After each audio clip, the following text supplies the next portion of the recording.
Price பீடுகாடு கர்த்தருக்கு ஸ்தோத்திரம். பயம் பயம் மிகவும் வேதனை உள்ளதில்ல. எதிர்காலத்தை குறித்த பயம், வாழ்க்கையை குறித்த பயம்.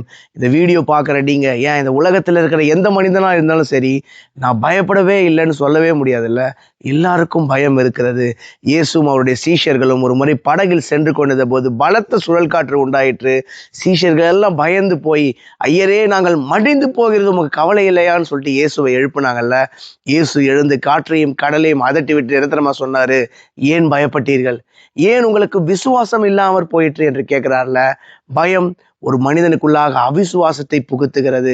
அவிசுவாசியா அவன் மாறி போயிடுறான்ல. செபாலய தலைவனாகிய யவீரு கூடவே இருந்தவங்க யவீரு கிட்ட வந்து, உன்னுடைய மகள் மரித்து விட்டால் நீ போதகரை வருத்தப்படுத்த வேண்டாம் என்று சொன்ன பொழுது இயேசு என்ன சொன்னார் தெரியுமா? பயப்படாதே, விசுவாசம் உள்ளவனா இரு என்று சொல்றார்ல. பயம் ஒரு மனிதனை அவிசுவாசத்துக்குள்ளாக நகர்த்துகிறது.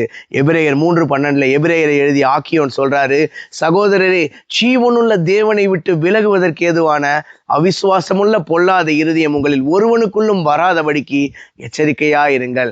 அவிசுவாசம் ஒரு மனிதனை தேவனிடமாக இருந்து பிரித்து சென்று விடுகிறதில்ல. நாம் தேவனிடத்தில் விசுவாசம் உள்ளவர்களாக இருப்போம்.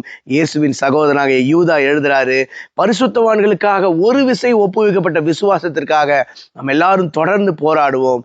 தேவன் நம்முடைய விசுவாசத்தை வர்த்திக்க செய்வார். என்னுடைய வாயின் வார்த்தை, என்னுடைய இருதயத்தின் தியானங்கள் கர்த்தருக்கு முன்பாக பெரிதியா இருக்கட்டும். கர்த்தருக்கு சித்தமான இன்னொரு வீடியோ பதிவில் நாம் சந்திப்போம். God bless you all. Thank you so much.